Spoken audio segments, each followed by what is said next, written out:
আসসালামু আলাইকুম। এটিএন বাংলা সংবাদে সবাইকে স্বাগত জানাচ্ছি। সাথে আছি নাজিয়াত শাহরিন। শুরুতেই বিআরবি কেবলস সংবাদ শিরোনাম। প্রযুক্তিগত উন্নয়নের মাধ্যমে ভূমি ব্যবস্থাপনা নাগরিক বান্ধব করার প্রত্যয় প্রধানমন্ত্রী। নির্বাচনী ইশতেহার এবং জুলাই সনদের প্রতিটি দফা পর্যায়ক্রমে বাস্তবায়নের অঙ্গীকার। আগামী সেপ্টেম্বর থেকে ধাপে ধাপে শুরু স্থানীয় সরকার ভোট, জানালেন স্থানীয় সরকার প্রতিমন্ত্রী। আসন্ন বাজেটেই নির্বাচনী খরচে বরাদ্দ চাওয়া হবে। হাম ও উপসর্গের মৃত্যুর মিছিলে 11 শিশু রোগের প্রতিকারে কেনা হচ্ছে 9,50,00,000 ভ্যাকসিন। দ্রুতই সুফল পাওয়া যাবে, আশ্বাস তথ্যমন্ত্রীর। সম্ভাবনা থাকা সত্ত্বেও চামড়া রপ্তানিতে বাংলাদেশ পিছিয়ে, বাণিজ্যমন্ত্রীর স্বীকারোক্তি। কোরবানির ঈদে বিদেশ থেকে পশু আমদানির প্রয়োজন হবে না, বলছেন প্রাণী সম্পদ প্রতিমন্ত্রী। এবং ক্যালিফোর্নিয়ার স্যান ডিয়েগো শহরের সবচেয়ে বড় মসজিদে নির্বিচার গুলিবর্ষণে নিহত অন্তত 3 নিরাপত্তা রক্ষীর সাহসিকতায় প্রাণে বাঁচল অসংখ্য শিশু। শুনছিলেন বিআরবি কেবলস সংবাদ শিরোনাম, এবারে বিস্তারিত। রাষ্ট্র পরিচালনার দায়িত্ব নিয়েই নির্বাচনী ইশতেহার এবং জুলাই সনদের প্রতিটি দফা পর্যায়ক্রমে বাস্তবায়ন করছে সরকার। রাজধানীতে ভূমি সেবা মেলার উদ্বোধন করে কথা জানান প্রধানমন্ত্রী তারেক রহমান। বলেন, সরকারের লক্ষ্য দুর্নীতি ও হয়রানি মুক্ত, প্রযুক্তি নির্ভর এবং নাগরিক বান্ধব ভূমি ব্যবস্থাপনা প্রতিষ্ঠা করা, যা দেশের টেকসই উন্নয়নকে ত্বরান্বিত করবে। প্রধানমন্ত্রী আরও বলেন, ভূমি ব্যবস্থাপনা যত বেশি আধুনিক এবং প্রযুক্তি নির্ভর হবে, জমি সংক্রান্ত বিরোধ নিষ্পত্তি তত সহজ হবে। বিস্তারিত জানাচ্ছেন মইনুল হাসান। শুভ উদ্বোধন করবার আধুনিক ভূমি ব্যবস্থাপনা সম্পর্কে জনগণকে সচেতন করতে সারা দেশে শুরু হয়েছে ভূমি সেবা মেলা। রাজধানীর তেজগাঁয়ে ভূমি ভবনে 3 দিন ব্যাপী মেলার উদ্বোধন করেন প্রধানমন্ত্রী তারেক রহমান। সারা দেশের সকল জেলা উপজেলায় ভূমি সেবা মেলায় ই-নামজারি, অনলাইনে ভূমি উন্নয়ন কর প্রদান, রেকর্ড সংশোধন, খতিয়ান গ্রহণ এবং ভূমি সংক্রান্ত যে কোনো অভিযোগ নিষ্পত্তির সুবিধা থাকছে। মেলার উদ্বোধন করে প্রধানমন্ত্রী তারেক রহমান বলেন, দেশের জনসংখ্যা বৃদ্ধির সঙ্গে সঙ্গে মাথাপিছু জমির পরিমাণও কমে আসছে। ফলে জমির অর্থনৈতিক মূল্য যেমন বাড়ছে, তেমনি জমি নিয়ে বিরোধ, মামলা মোকদ্দমা, জটিলতাও বেড়েছে। তাই ভূমির পরিকল্পিত ব্যবহার, নির্ভুল রেকর্ড সংরক্ষণ এবং দক্ষ ব্যবস্থাপনা নিশ্চিত করতে হবে। আমাদের লক্ষ্য এমন একটি ভূমি ব্যবস্থাপনা গড়ে তোলা, যেখানে ভূমি সেবা গ্রহণের জন্য মানুষকে আর অযথা অফিসে ঘুরতে হবে না, দুর্নীতি কিংবা হয়রানির শিকারও হতে হবে না। সারা দেশে বিভিন্ন পর্যায়ের আদালতগুলোতে দেওয়ানি এবং ফৌজদারি সব মিলিয়ে খুব সম্ভবত 47 লাখেরও বেশি মামলা বিচারাধীন রয়েছে। এর মধ্যে জমিজমা সংক্রান্ত মামলার সংখ্যাই বেশি। সুতরাং এই মুহূর্তে সরকারের সামনে প্রধান প্রায়োরিটি হচ্ছে আদালতে বিচারাধীন মামলা দ্রুততম নিষ্পত্তি। তারেক রহমান বলেন, ভূমি জমি ব্যবস্থাপনা যত বেশি আধুনিক এবং প্রযুক্তি নির্ভর করা যাবে, জমি সংক্রান্ত বিরোধ নিষ্পত্তির পথও তত বেশি সহজ হবে। সরকার প্রধান আশা প্রকাশ করেন, জমি ব্যবস্থাপনার ক্ষেত্রে অনলাইন সুবিধা নিশ্চিত করায় এ সংক্রান্ত দুর্ভোগ অনেকটা লাঘব হবে। ভূমি মন্ত্রণালয় মন্ত্রী থেকে শুরু করে এই মন্ত্রণালয়ের সঙ্গে সংশ্লিষ্ট সকল কর্মকর্তা এবং কর্মচারীদের দৃষ্টি আকর্ষণ করে বলতে চাই, সেবা প্রদান জনগণের প্রতি করুণা নয়, বরং জনগণের সেবা নিশ্চিত করা আমাদের দায়িত্ব বলেই আমি মনে করি। আমাদের লক্ষ্য একটি হয়রানি মুক্ত, প্রযুক্তি নির্ভর এবং নাগরিক বান্ধব ভূমি ব্যবস্থা প্রতিষ্ঠা করা, যা দেশের টেকসই উন্নয়নকে আরো ত্বরান্বিত করবে। সরকার পর্যায়ক্রমে নির্বাচনী প্রতিশ্রুতি বাস্তবায়নের মাধ্যমে জনগণের কাছে দেয়া ওয়াদা পূরণের রাজনীতিকে এগিয়ে নিয়ে যাচ্ছে বলে জানান প্রধানমন্ত্রী। প্রতিটি ক্ষেত্রেই জনবান্ধব কর্মসূচি নিয়ে সরকার জনগণের কাছে দায়বদ্ধ থাকতে চায়। কারণ দীর্ঘ 1.5 দশকেরও বেশি সময় ধরে ফ্যাসিবাদ শাসন শোষণের জাতাকলে পৃষ্ঠ দেশের জনগণ বর্তমানে রাষ্ট্র এবং রাজনীতিতে তাদের অধিকারের প্রতিফলন দেখতে চায়।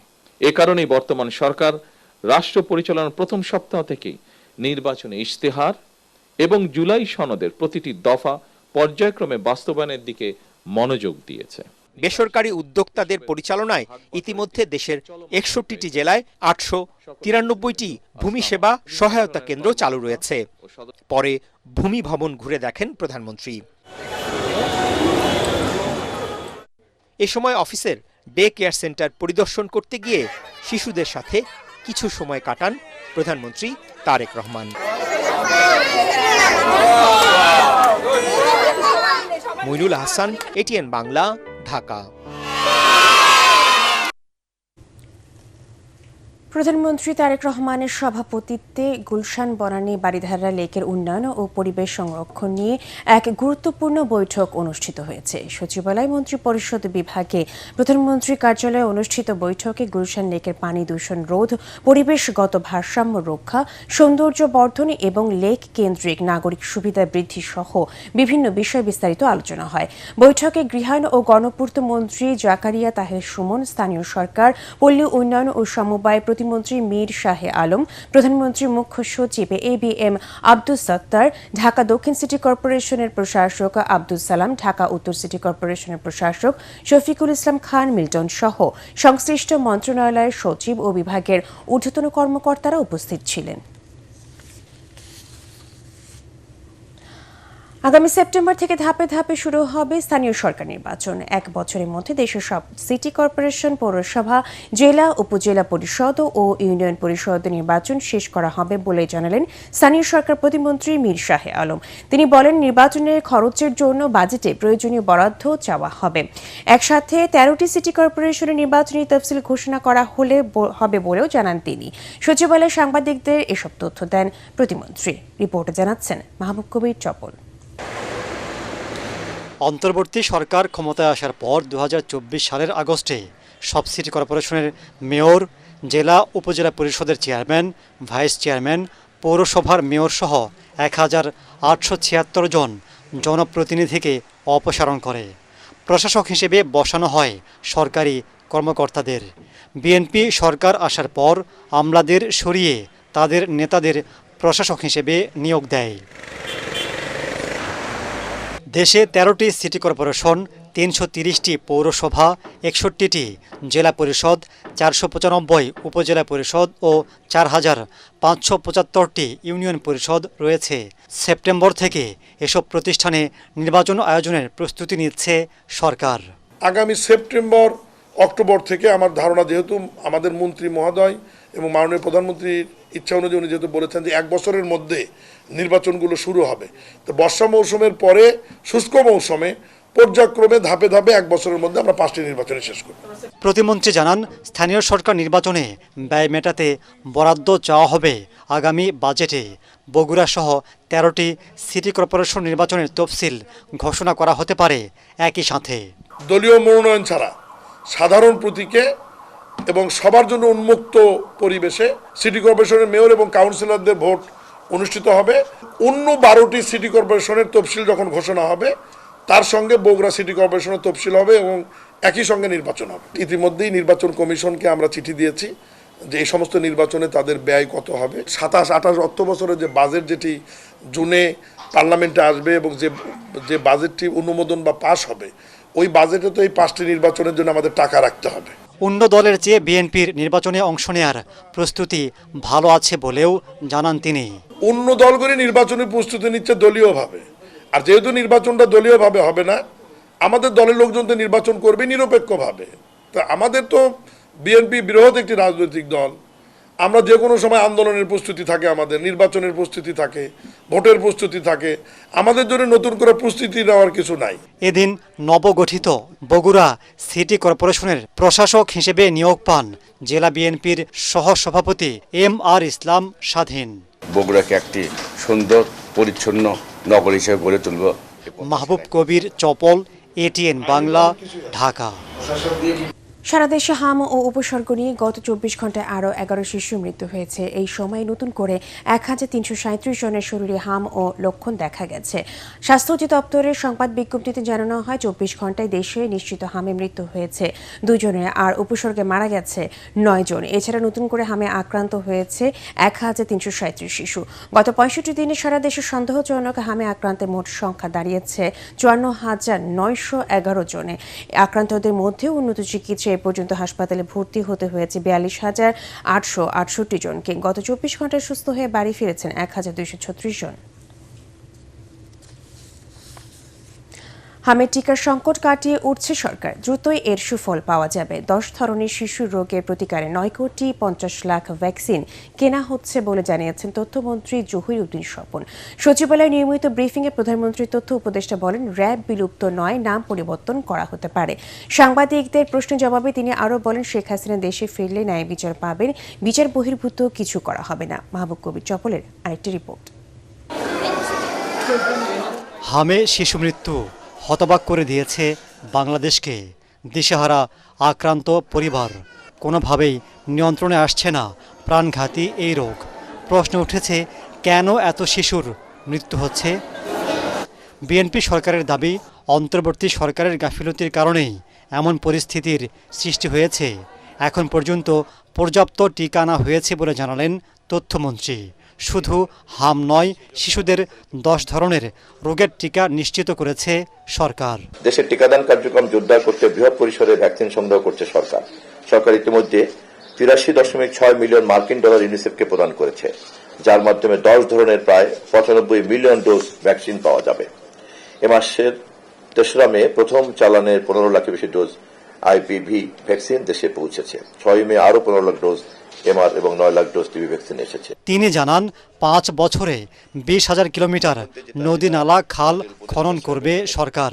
2033 সালের জুনের মধ্যে পদ্মা ব্যারেজের কাজ শেষ করা হবে। একনেক অনুমোদন করেছে 13ই মে। প্রকল্পটি বাস্তবায়িত হলে রাজশাহী ও খুলনা 24টি জেলার নদী পাড়ের মানুষ উপকৃত হবে। এই অঞ্চলে সুপেয় পানির সংকট কাটবে, পাশাপাশি কমবে লবণাক্ততা, প্রাণ ফিরে পাবে মৃতপ্রায় নদীগুলি। কৃষি, মৎস্য ও পরিবেশের জন্য আসবে ইতিবাচক পরিবর্তন। 2026-এর জুন থেকে 2033-এর জুনের মধ্যে 33,474 কোটি টাকার এই প্রকল্পকে আমরা সম্পন্ন করতে পারব বলে আশাবাদী। অপসাংবাদিকতার বিরুদ্ধে সরকার কি ব্যবস্থা নিচ্ছে? সাংবাদিকদের এমন প্রশ্নে প্রধানমন্ত্রীর তথ্য উপদেষ্টা জানান, সরকার উদ্দেশ্যমূলক নয়, আইন অনুযায়ী পদক্ষেপ নেবে। এমনকি শেখ হাসিনা দেশে ফিরলে তিনিও ইনসাফ পাবেন। শেখ হাসিনা যদি আসে বাংলাদেশে ফেরত, তাকে কোনো এক্সট্রা জুডিশিয়াল কিছু আমরা আসলে করব না। আমাদের কাছে প্রতিজ্ঞা কি, আমরা জুডিশিয়ালি করব। ওনার বিচার হয়েছে, ওনাকে ডিফেন্ড করতে আবার দেওয়া হবে, তাতে তার মৃত্যুদণ্ডাদেশ যদি তিনি মুক্তি পান, টেকনিক্যালি বলছি, সেটা আমরা মানবো। আর যদি না হয় সেটা কার্যকর হবে। এটাই হচ্ছে ইনসাফ। কারণ মৃত্যুদণ্ড হওয়া কিন্তু ইনসাফ, যে আমি আপনাকে প্রপার বিচারিক প্রক্রিয়ায় কাজটা করেছি। সাংবাদিকদের মারাত্মক দুর্নীতির অভিযোগ আছে, তারা আমাদের যে মানবাধিকার বিরোধী অপরাধ হয়েছে, আমি ব্যক্তিগতভাবে মনে করি সেটাতে তাদের কারো কারো উস্কানি আছে, কিন্তু ওইটাই হলো কথা, তার অপরাধ যেটা সেটাই যেন বিচার হয়। প্রধানমন্ত্রীর তথ্য উপদেষ্টা জানান, র্যাব বিলুপ্ত নয়, নাম পরিবর্তন সহ ঢেলে সাজানোর উদ্যোগ নিয়েছে সরকার। একটা এলিট ফোর্স থাকবে, সেটা র্যাব নামে হোক বা ভিন্ন নামে হোক, এবং ওয়েল ডিফাইন্ড আইন থাকবে, ফলে আগের যে ছবিগুলো আছে সেগুলো থাকবে না। মাহবুব কবির চপল, এটিএন বাংলা, ঢাকা। ভূমিকম্পের আশঙ্কা আছে এমন বাস্তবতায় সার্বিক উন্নয়নের পাশাপাশি অন্যান্য বাহিনীর সাথে ফায়ার সার্ভিসের সমন্বয় জরুরি বলে জানালেন স্বরাষ্ট্রমন্ত্রী সালাউদ্দিন আহমদ। রাজধানী পূর্বাঞ্চলে ফায়ার সার্ভিস সপ্তাহ উদ্বোধনী অনুষ্ঠানে একথা জানান তিনি। মন্ত্রী আরও বলেন, যেকোনো দুর্যোগ ও বিপদে মানুষের পাশে ছুটে যায় ফায়ার সার্ভিসের সদস্যরা, তাই তাদের আন্তর্জাতিক মানের প্রশিক্ষণ, জনবল বৃদ্ধি ও সুযোগ সুবিধা বাড়াতে কাজ করছে সরকার।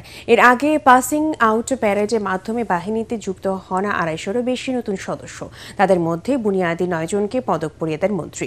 রাষ্ট্রীয় বীরত্বপূর্ণ অবদান রাখায় 20 জনকে পদক দেওয়া হয়। গত 3 বছরে ভালো কাজের জন্য পদক পান আরও 138 জন।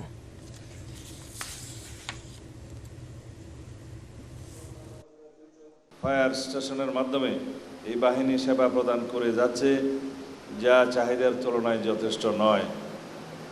সেজন্য জনগুরুত্বপূর্ণ বিবেচনায় আমরা ফায়ার সার্ভিসের সক্ষমতা ও সামর্থ্য বৃদ্ধিতে জোর দিচ্ছি।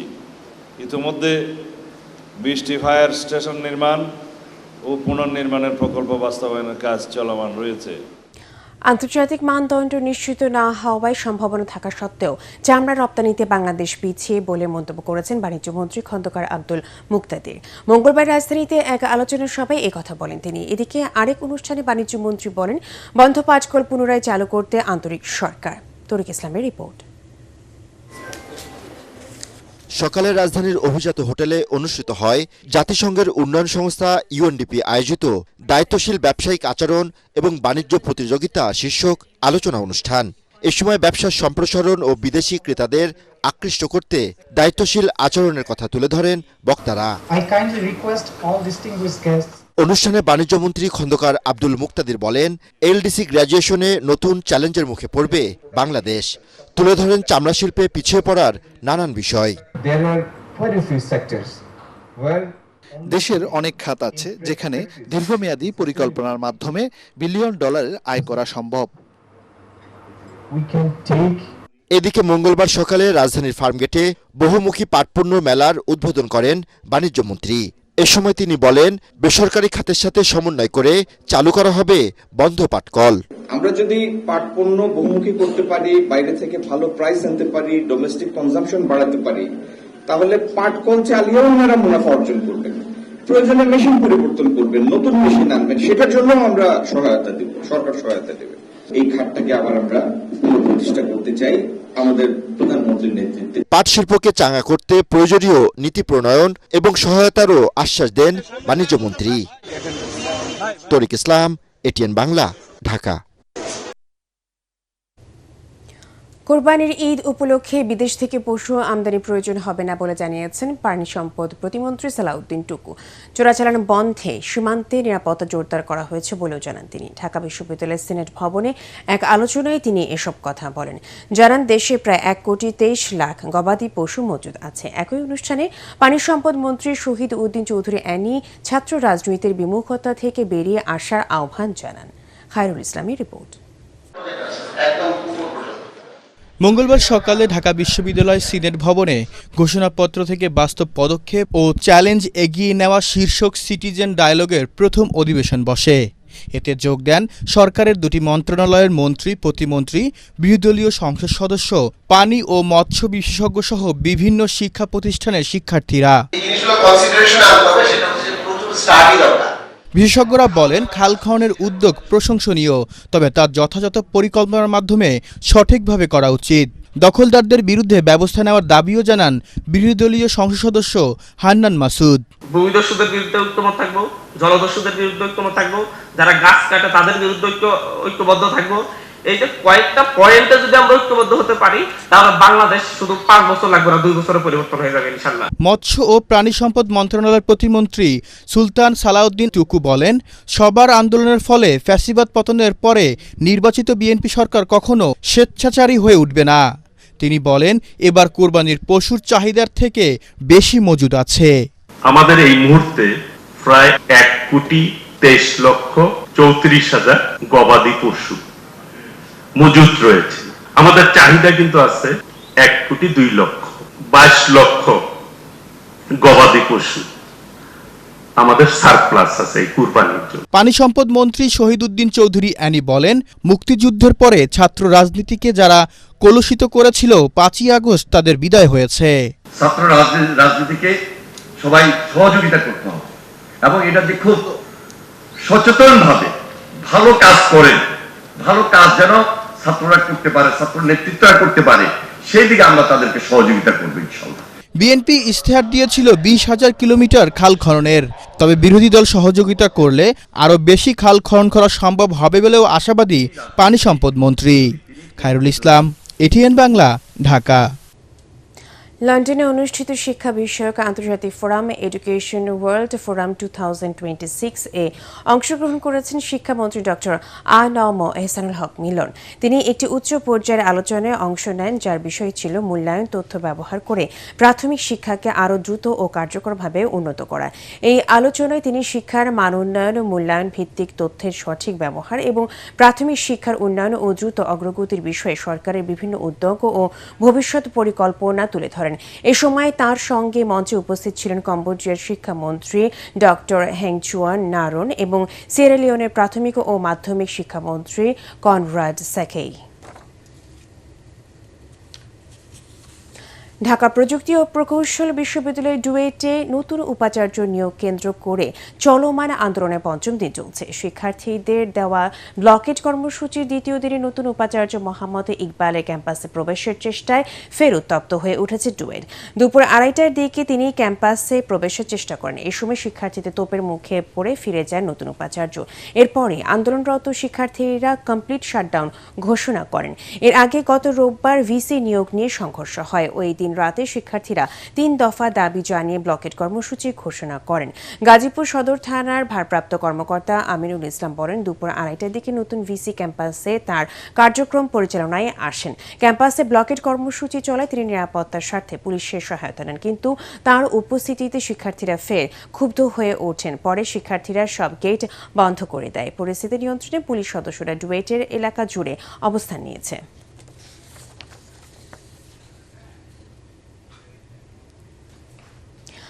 আমেরিকার ক্যালিফোর্নিয়ার স্যান ডিয়েগো শহরের সবচেয়ে বড় মসজিদে নির্বিচারে গুলিবর্ষণে 3 জন নিহত হয়েছে। স্থানীয় পুলিশ প্রধান স্কট ওয়াল সাংবাদিকদের জানিয়েছেন, সোমবার দুপুরে শহরের ইসলামিক সেন্টারে ওই হামলার পেছনে 2 কিশোর দায়ী বলে সন্দেহ করছেন তারা। পরে তাদের মরদেহ একটি গাড়ি থেকে খুঁজে পাওয়া যায়। তারা আত্মহত্যা করেছে বলে পুলিশের ধারণা। পুলিশ প্রধান আরও জানান, মসজিদের নিরাপত্তা রক্ষী নিজের জীবন দিয়ে অনেক শিশুর প্রাণ বাঁচিয়ে গেছেন। আরও জানাচ্ছেন আদিব মোহাম্মদ। সোমবার সকালে আমেরিকার ক্যালিফোর্নিয়া স্টেটের স্যান ডিয়েগো শহরের এক নারী পুলিশকে ফোন দিয়ে জানান তার কিশোর সন্তান ঘরে থাকা অত্যাধুনিক অস্ত্র নিয়ে বেরিয়ে গেছে, কিন্তু তার কোনো খোঁজখবর পাওয়া যাচ্ছে না। বেলা 11টার একটু পর খবর আসে শহরের সবচেয়ে বড় মসজিদের ভেতর গোলাগুলি হচ্ছে। Several of her weapons were missing. Her vehicle was missing. Her son was with a companion. They were dressed in camo. San Diego police প্রধান স্কট ওয়াল সাংবাদিকদের জানিয়েছেন, দ্রুত ঘটনাস্থলে পৌঁছে যায় আইন শৃঙ্খলা বাহিনীর প্রায় 100 খানেক সদস্য। তারা পুরো ইসলামিক সেন্টার ঘিরে ফেলে, কিন্তু ততক্ষণে ঝরে যায় নিরাপত্তা রক্ষী আমিন আব্দুল্লাহ ছাড়াও 2 মুসল্লির প্রাণ। Of an active shooter at the Islamic Center.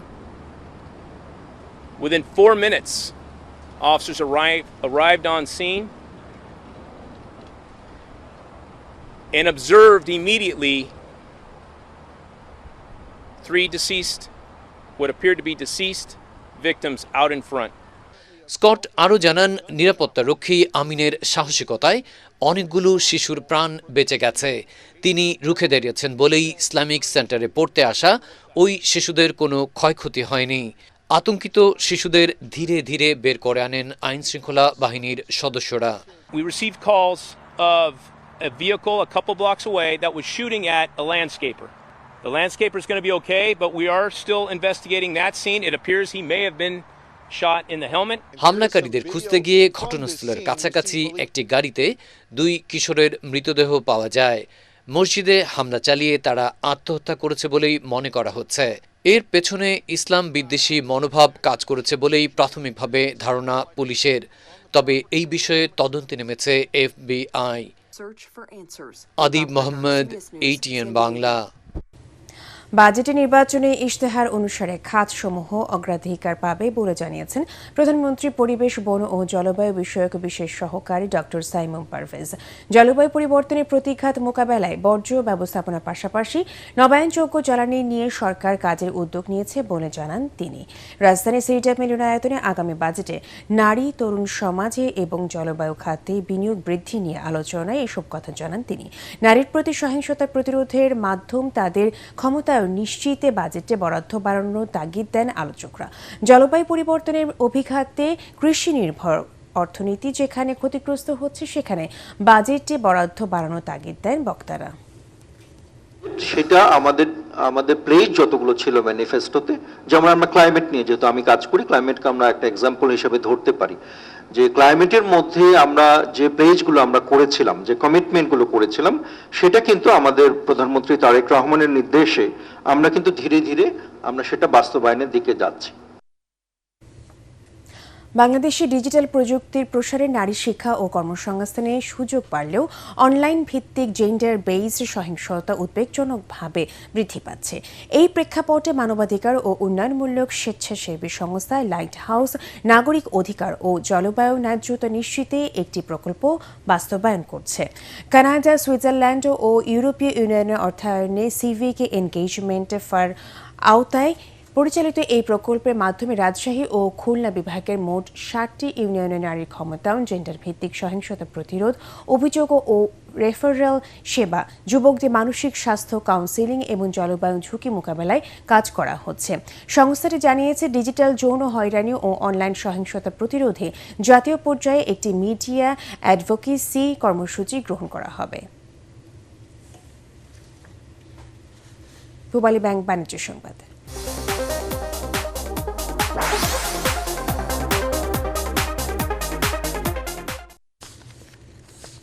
রামপুরায় দিয়ামনি কমিউনিকেশনের উদ্যোগে 3 দিনব্যাপী উদ্যোক্তা স্টল ফ্রি মেলা অনুষ্ঠিত হয়েছে। সকাল 10টায় রাজধানীর রামপুরার ব্লু অলিভ চাইনিজ রেস্টুরেন্টে কার্যক্রম শুরু হয়। পরে বিকেলে ফিতা ও কেক কেটে মেলা ও সংগঠনের ওয়েবসাইটের উদ্বোধন করেন অতিথিবৃন্দ।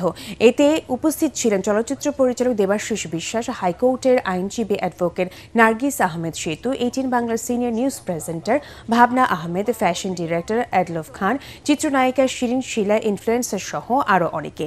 সংগঠনের চেয়ারম্যান মনিরুজ্জামান অপূর্ব বলেন, উদ্যোক্তাদের জন্য ডিজিটাল নলেজ শেয়ারিং প্রকল্প এর মাধ্যমে প্রশিক্ষণ কার্যক্রম পরিচালিত হচ্ছে।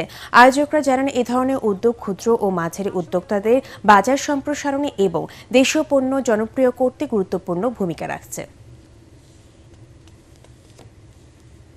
আন্তর্জাতিক সংবাদ।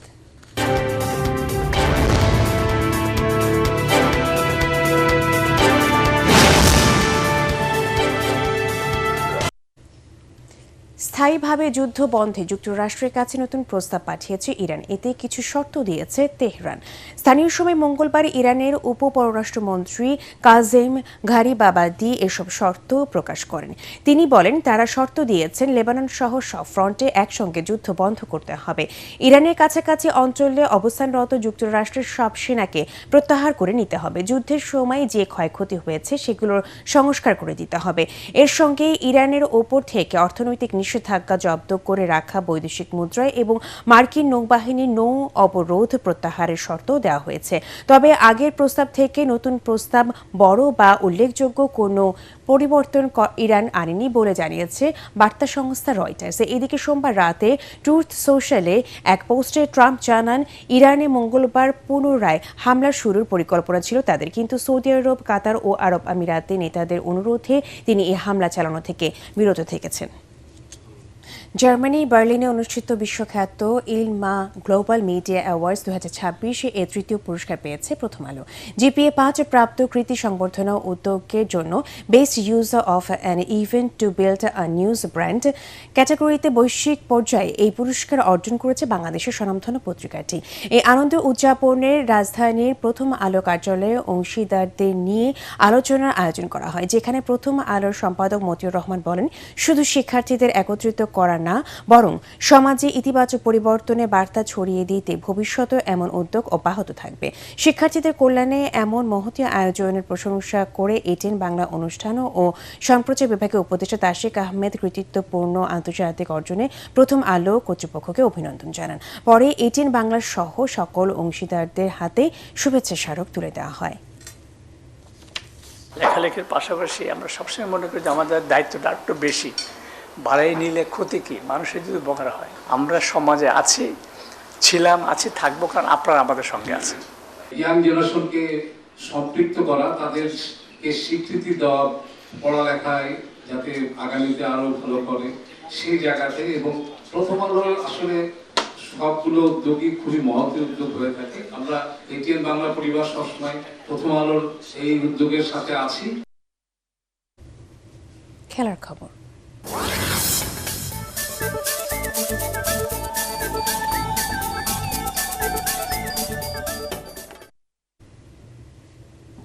সিলেট টেস্ট জিতে পাকিস্তানকে হোয়াইট ওয়াশ করার খুব কাছে এখন বাংলাদেশ। বিশ্ব রেকর্ড করা জয় পেতে শেষ দিনে সফরকারীদের দরকার আরও 121 রান, আর স্বাগতিকদের প্রয়োজন মাত্র 3 উইকেট। 437 রানে জয়ের টার্গেটে নেমে চতুর্থ দিন শেষে দ্বিতীয় ইনিংসে 7 উইকেটে 390 রান সংগ্রহ করেছে পাকিস্তান। পরাগার মানের রিপোর্ট।